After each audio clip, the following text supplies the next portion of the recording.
トランプ大統領の暗殺未遂事件パート2になります。どうなってるのかかなりショック受けてます。スティーブ的視点のスティーブと言います。チャンネル登録をよろしくお願いいたします。今東京におります。今日はアメリカ帰国になるんですが、どうしても2、3日前から頭から離れないこの暗殺未遂事件についてもう信じられないことですよね。なぜこうなっているのか、なぜトランプはここまで狙われるのかということはいろいろ考えてみたんですよね。で、日本にいるからこそ日本のマスコミ、日本のテレビも少し生で見ることができて、なぜ正しく報道されないのかめちゃくちゃ気になるところですよね。もう日本大好きなアメリカ人として日本のマスゴミ、無責任のマスゴミを見てさらにショックですよね。なぜこうなっているのか、なぜ無責任で報道するのかということは私信じられません。アメリカの国民、日本の国民、みんなそれ見て本当にプッシュバック、もう反発しないといけない時代になりました。トランプは何の悪いことをしてないです。一つも。なのに2回も60日間以内に暗殺されるところでしたよね。今回もひどい事件ですよね。というのは、十何時間前にトランプのゴルフ場の外のフェンス側に隠れて待ってた犯人。なぜそこにいられたのか。同じく60日前の暗殺未遂の時も誰も何も気づかないって言われてるんですけど、屋根まで登れた犯人。今回の事件もおかしい。明らかにおかしい。警察、FBI、シークレットサービスじゃないんだけど、どう見ても普通の目からはおかしい。なぜこうなったのか。なぜシークレットサービスが気づかないのか、ギリギリまで。もうシークレットサービスは最終的には今回の犯人を止めて、以前も一応撃ってその人を殺した、今回の犯人が捕まったということはあるんだけれども、どうなってるのか、誰が内部から情報を漏らしてるのか。今回の事件ってトランプ大統領が以前の60日前の事件と違って、どこにその日に行くのか、何をするのかということを全く知られてなくて、誰も身内ぐらいしか知らないことなのに、十何時間前からそこで待機してライフルを持ってトランプ大統領を暗殺しようという犯人はただのトランプ嫌い、それから日本で報道されるトランプよりっていうことまでは言われてるんですよね。それ本当に普通の顔では言えることなの？どう考えても誰見てもおかしいです。内通者は誰がいるのか、シークレットサービスの中に誰がいるのか、FBI が何を潰しているのか、何が明らかになってこないのか、そして民主党、アメリカの民主党、アメリカのマスゴミ、日本のマスゴミにも責任があります。無責任すぎます、みんなは。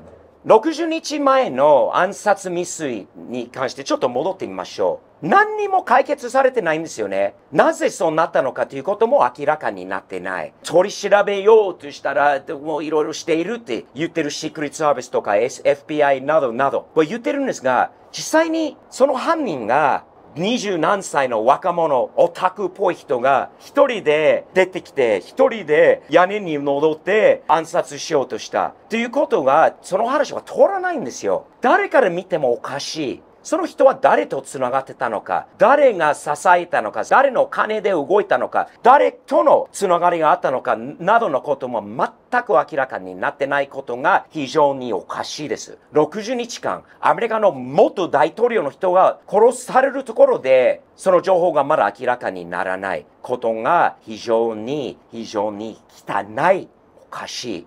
それが解決されてなくて、一つの情報が全く明らかになってなくて、それでまた今回はこの事件になった。今回の事件のことも潰されるんじゃないですか？今回の犯人、一応逮捕されたんですが、その人がこの後はどうなるのか、隠されるのか、もしかしたら消えるのかということも考えられますよね。彼の本当の今までの流れ、なぜトランプを暗殺しようとしたことが明らかにならないからこそ、マスゴミが自分たちの仕事をしないからこそ、私みたいな一般の人ですよ。こういう動画を作りたいと思わないんです、本当に。でもアメリカ人として、日本も大好きなアメリカ人として、アメリカの国民の愛国心のある人として、自分たちはね、責任持ってやらないと、マスゴミの代わりに。まずはですね、似てるところがあるんですよね、いろいろと。いろいろ考えると。60日前の暗殺未遂事件が、バイデン大統領との討論会の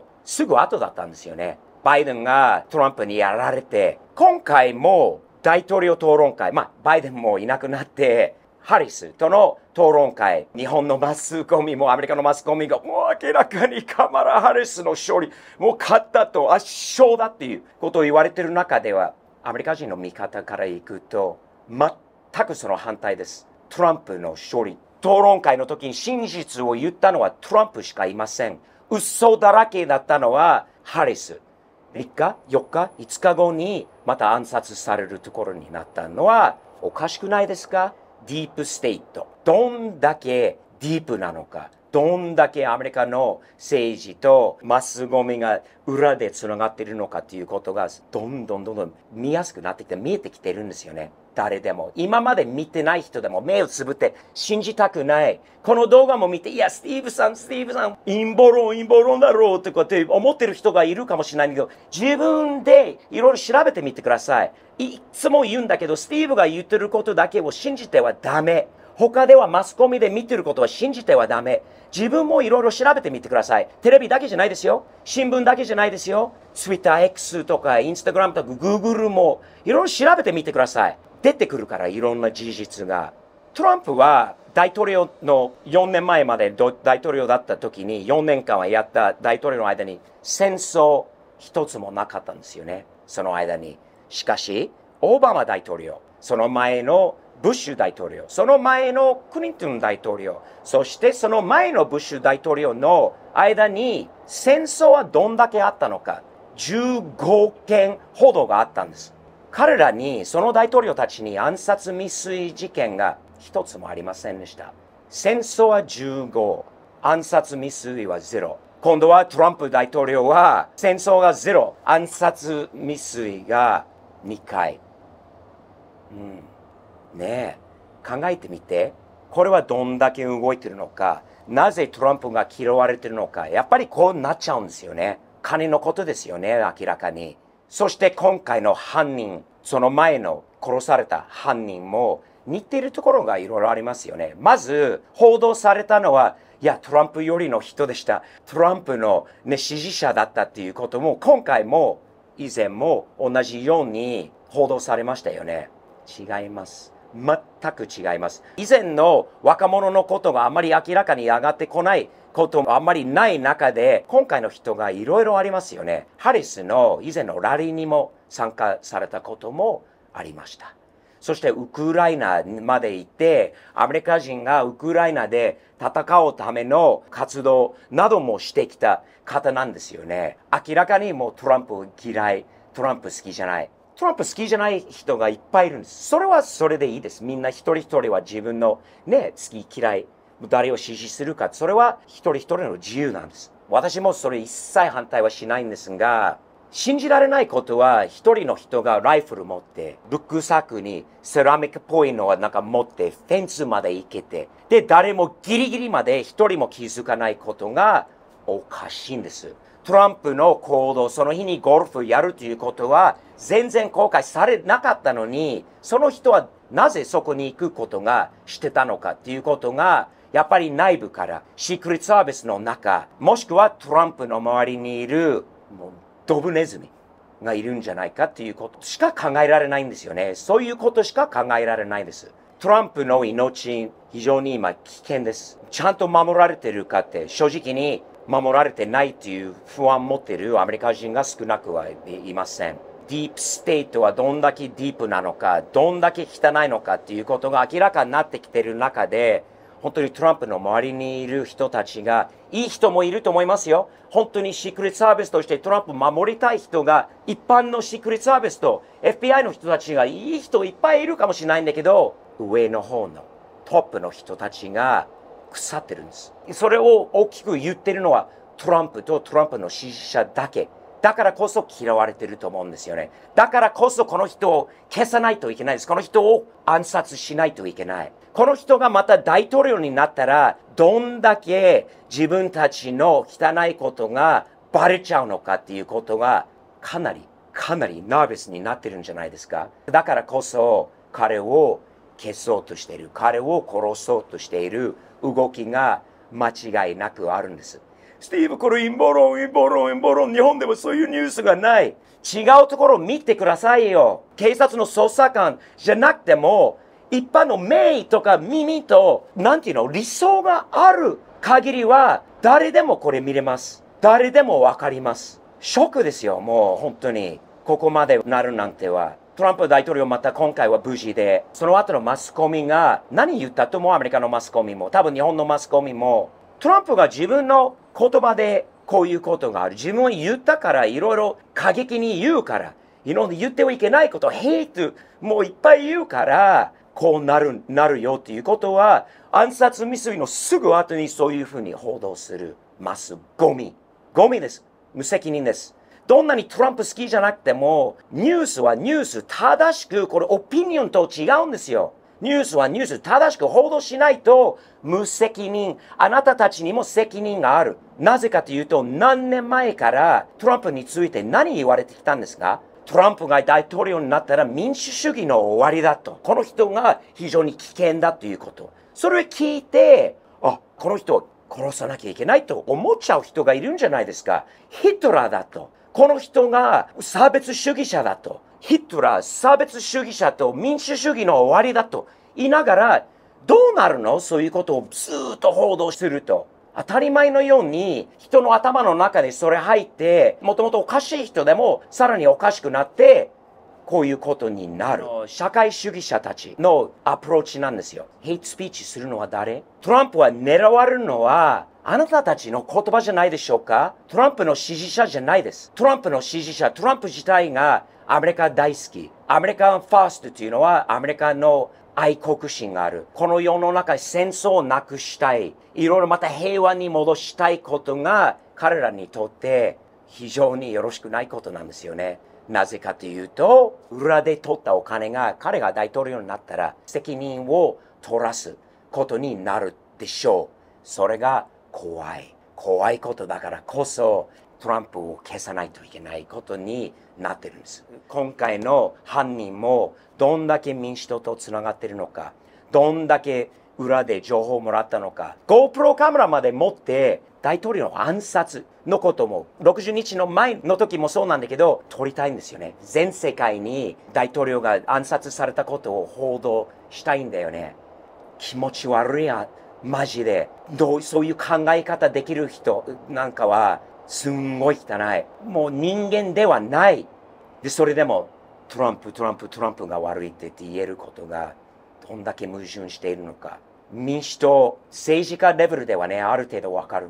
汚い、信用できないっていうのは、でもさらにショック、さらに許せないのはマスゴミです。マスゴミの立場っていうのは政治家を責任取らす。政治家がやってることを正しく報道する義務があると思います。政治家がやってること、どちらかじゃなくて、フェアに報道することは、それはマスコミにはその責任があるんだけど、全くそれ捨てて、トランプを脅して、トランプを叩いて、でもね、この人のすごいことはやられればやられるほど、撃たれば撃たれるほど、もう暗殺事件があればあるほど、どんどん強くなるトランプ。もともと民主党しか考えて、民主党にしか支持してないアメリカ人が、今どんだけトランプ寄りになってきたのか、そのことも報道されてないと思いますが、どんどん増えてると思います。どんなに今までトランプ好きじゃなかったことが見て、なぜこの人はこんなに狙われるのかっていう。狙われるからこそ、この人を支持したいという気持ちに切り替わることも、マスゴミは理解できない。全く理解できない。なぜカマラはこうだ、ああだってこうなって、みんなおかしいと思ってるんですよ。おかしいと思ってるからこそ、自分たちでいろいろ調べてるんですよね。エロン・マスクに、もう感謝の言葉も入れたいと思います、この言葉に。えらい金額出して、X を買ったんですよね。なぜかという、多分、儲けとか儲かるからことじゃなくて、表現の自由、言論統制を民主党、マスコミはね、押してるんですよね。これは言ってはいけない。あれしてはいけない。これしては自分たちは何言っても言いたい放題なのに、違う意見の人たちに対して、あなたは言ってはいけない。ありしてはいけないとよく言うんですよね。それね、Facebook もそうだったし、当時の Twitter もそうだったけど、エロン・マスクが出てきて、金がいっぱいあって、言論統制止めておかないと、この世の中にどうなるのかっていうことが、彼が心配していたでしょうね。だから Twitter を買って、別にお金もらって言ってるわけじゃないんだけど、一回見てみてください。テレビでは絶対報道されない一般人の人、いろいろ調べて詳しい専門家、日本にもいっぱいいるんですよね。あんまりね、またその人たちもどんどん叩かれて脅されて、YouTube にも詳しい日本人もいる。YouTube だけじゃない X にもいる。見てくださいよ。違う意見も入れて自分で判断してください。今回、半年ぶりに、7ヶ月ぶりに日本に来まして、やっぱり今度のアメリカの大統領選はどうなってるのかっていう、いろいろな方との間で話になりました。一つびっくりしたことがありますよね。よく会話に上がってきたのは、スティーブさんはトランプの支持者ですか？犯罪者じゃないんですか？犯罪者はどうやって大統領になれるのって言われて、もう一つ、テイラー・スウィフトもトランプじゃなくて、カマラよりですよ。なぜスティーブはトランプ、犯罪者を支持するのか。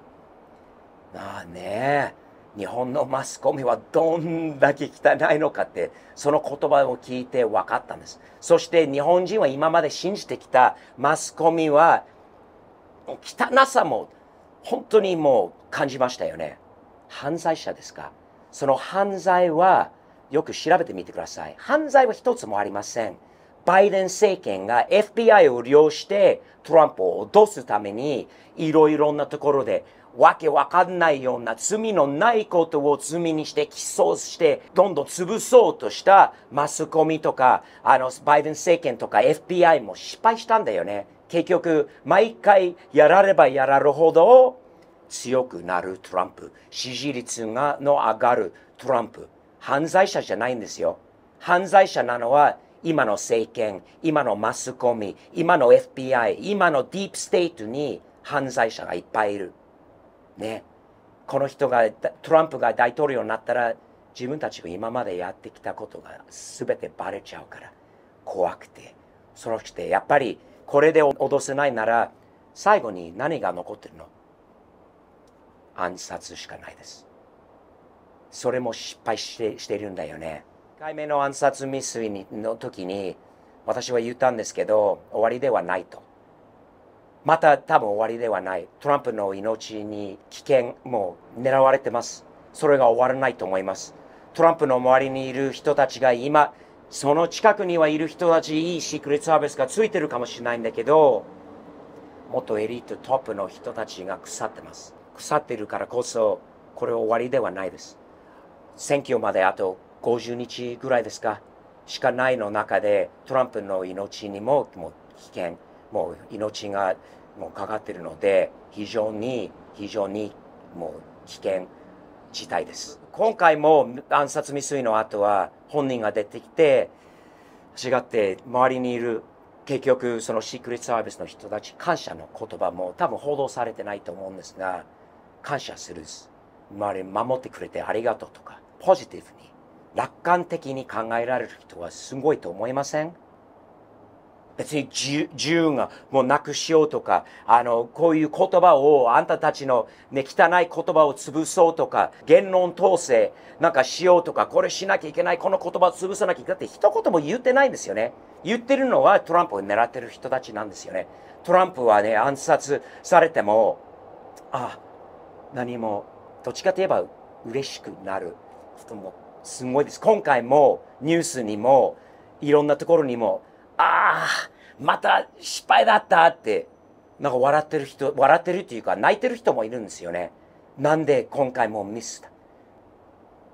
アメリカでは日本にはあるかこの言葉は分かんないんですが猫に命が9つがあると言われてるんですがトランプにもありますよね。猫じゃないからよりも神様に守られていると私は思います。宗教の信者じゃなくてもそれを思うしかないです。本当に奇跡だと思います。まだ生きていることは。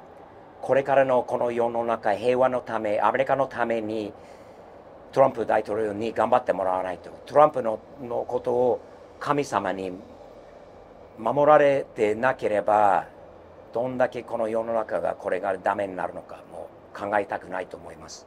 マスゴミ、ちゃんと仕事しろよ。責任持ってやりなさいよ。俺らの仕事じゃないはず。なんだけどしないからこそ、こうしなきゃいけないんだよ。こういうふうに感情的になるのは仕方ないんです。愛国心のある人たち、元軍人の人たちもね、何言ってると思う？トランプ大統領に、私お金は全くいりません。守ってあげます。もう呼んでください。使ってください。アメリカの元軍人さんがもう言ってる人が少なくはいません。守ってあげなきゃいけない。本当にもう日本とこれからのアメリカとこの彼の全世界のために本当にこの人を守ることが非常に重要なことだと思います。スティーブ的視点のスティーブと言います。よろしかったらチャンネル登録の方をよろしくお願いします。もともと車の動画とかも今もやりながらもうこうなってしまって自分も言わないといろいろな人も立ち上がって言わないと日本人も立ち上がって正義を持って真実を持って正しいもう報道しないマスゴミに対して言わなきゃもう言い返さなきゃいけないです。そういう時です今は。これから帰国になりますがまたアメリカに着いてからまたレポートをさせてください。これからいろんな事実が出てくるかマスゴミからは出てこないので他のところからも出てくるのでそれいろいろ見ながら自分のここを通してフィルターかけて解釈してまたアメリカ的視点スティーブ的視点愛国心のある人たちの視点からまた報告をさせていただきたいと思っております。言いにくいんですが我々はこれ負けてはいけないです。本当に負けてはいけないのでいつも言うんですが日々前進前向きにできるだけ笑顔でポジティブにやっていきましょうね。サムズアップ的にトランプ大統領いつもこれやってますよね。はい暗殺されそうになっても何でもいつもの笑顔を見てくださいよ。マスコミは見せないかもしれないんだけど他のところで見てください。サムズアップです。皆さんもよく目を開いて周りにあるおかしいことをよく見てください。よろしくお願いいたします。では本日はこの辺で失礼いたします。